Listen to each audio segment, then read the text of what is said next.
Senhor presidente, senhoras e senhores deputados, primeiro, cumprimentar o autor da iniciativa, ou os autores, deputados Bruno Dauaire, Márcio Pacheco e Zaqueu Teixeira. Quero crer que poderá haver a interpretação, já que os parlamentos hoje estão sendo alvos de todas as desconfianças. Alguém poderá dizer que minha manifestação favorável ao projeto poderá ser interpretada como em causa própria. Tive a oportunidade, em conversação rápida com alguns advogados aqui presentes, de entregar a minha carteira da OAB para que vissem o meu número de inscrição. E hoje me situo dentre aqueles que podem ser apresentados como os mais antigos advogados.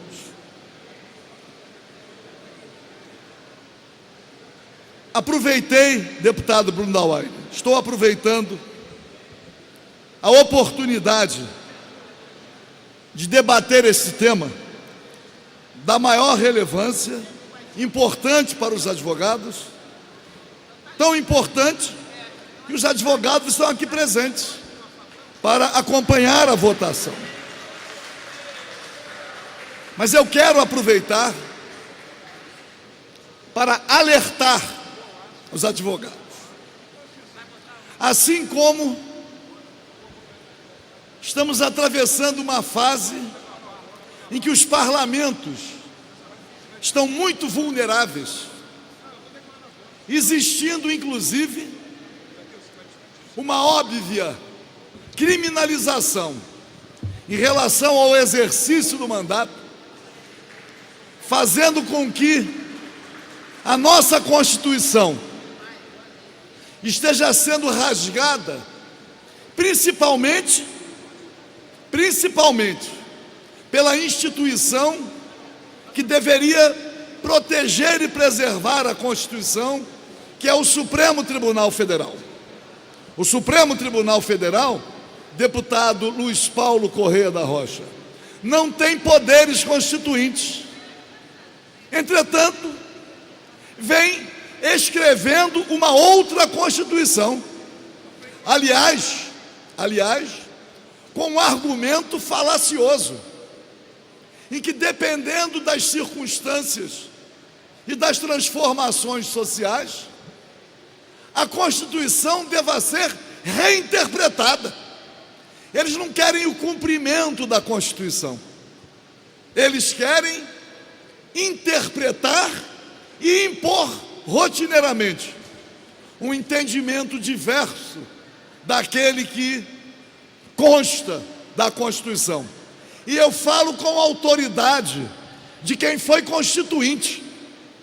O Supremo Tribunal Federal não tem poderes constituintes, mas vem assumindo poderes constituintes.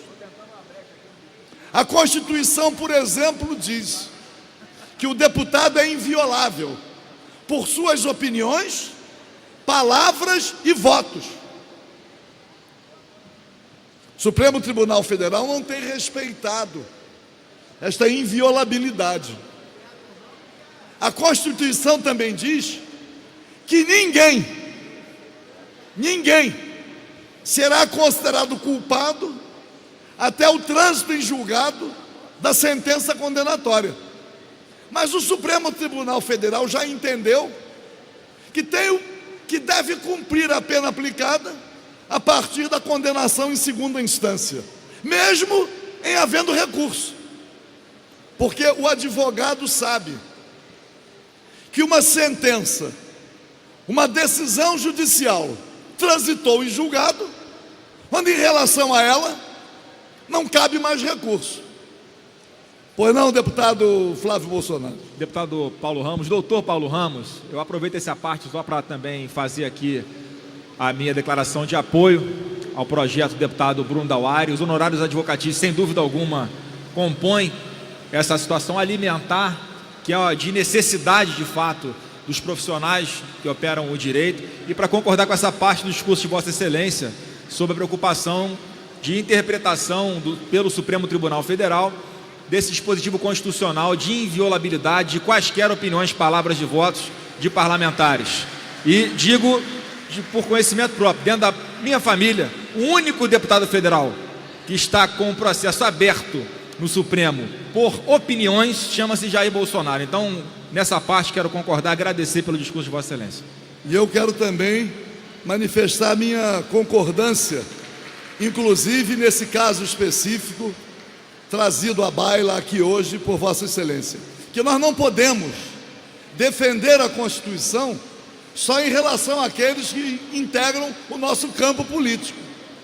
Em relação a adversários, há aqueles que admitem que a Constituição não seja cumprida.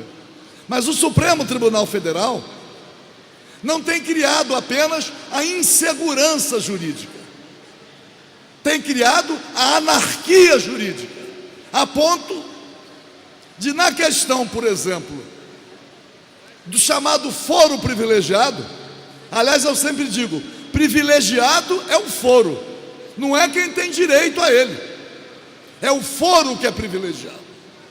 Mas o Supremo Tribunal Federal manifestou um entendimento que representa uma verdadeira anarquia jurídica na questão do foro. Mas esta é a nossa realidade.